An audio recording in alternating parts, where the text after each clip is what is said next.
नमस्कार बंधुरा आज के चले एलाम नतून आरेकटा भिडियो निये। तो देखो आज के किन्तु सारा दिन आमार काजे काजे गेल।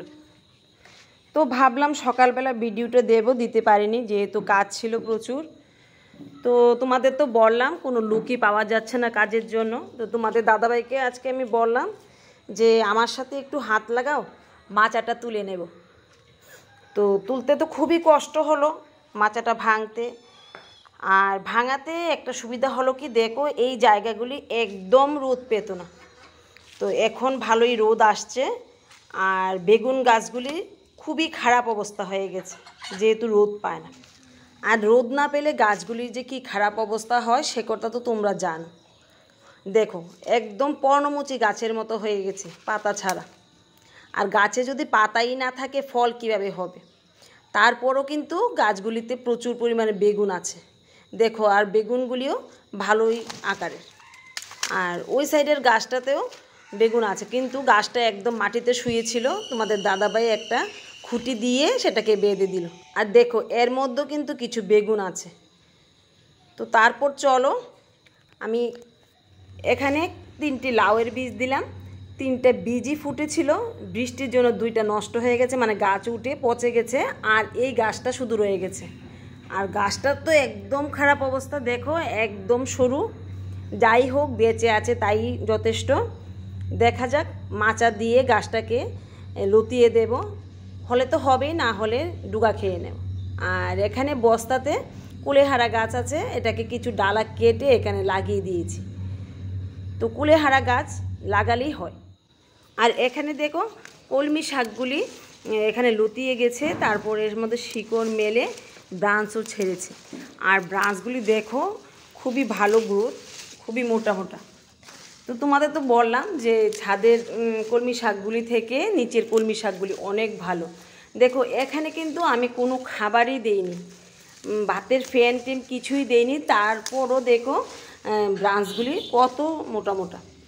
আর দেখলেই খুবই ভালো লাগে। দেখো প্রত্যেকটা পাতার গোড়াতে ফুল এসে গেল। তো যাই হোক আমি এখানে রাখবো না। আমার ওই সাইডে তো দেখলে কতগুলি আছে কলমি শাক। তো ওই সাইডের গাছগুলি থেকে যদি ফুল হয় তাহলে বীজ কয়েকটা রাখবো। আর যদি আমার 10-12টাও বীজ হয় তাহলে কিন্তু আমি সারা বাড়ি কলমি শাক লাগাতে পারবো।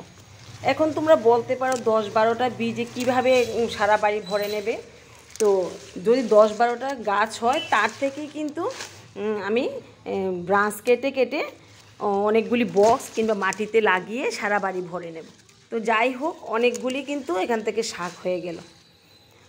এবার দেখো ঢেঁড়স গাছগুলি থেকে তো ঢেঁড়স তুলতেই খুব কষ্ট হয়।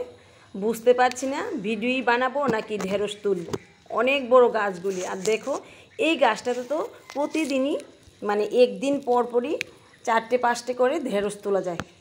মেন ব্রাঞ্চ থেকে আবার 3টে-4টে ব্রাঞ্চ বেরোলো, এগুলিতেও আবার ঢেঁড়স হচ্ছে। এই দেখো এইগুলি হলো সাইড দিয়ে ব্রাঞ্চ বেরিয়েছে, এগুলিতেও ঢেঁড়স কিন্তু ভালোই হচ্ছে। যাই হোক বাবা অনেক কষ্ট করে ঢেঁড়সগুলি তুললাম।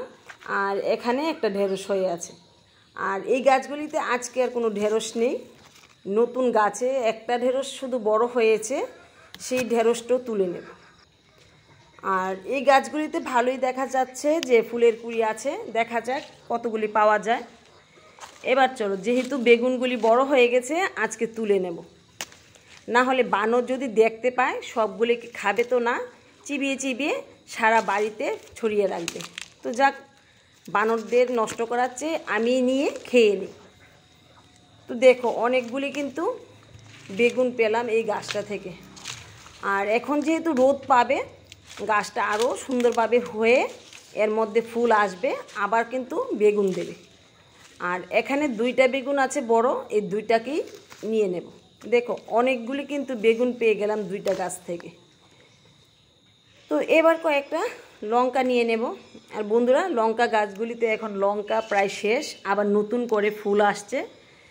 তো কয়েকদিন আমার একটু কষ্ট হবে বলতে একবারে পাবো না তা নয়, কিছু কিছু পাবো। তো আবার কিন্তু ফুলগুলি থেকে নতুন করে আবার লঙ্কা চলে আসবে। এবার দেখো তোমাদের সাথে কথা বলতে বলতে অনেকগুলি সবজি তুলে নিলাম।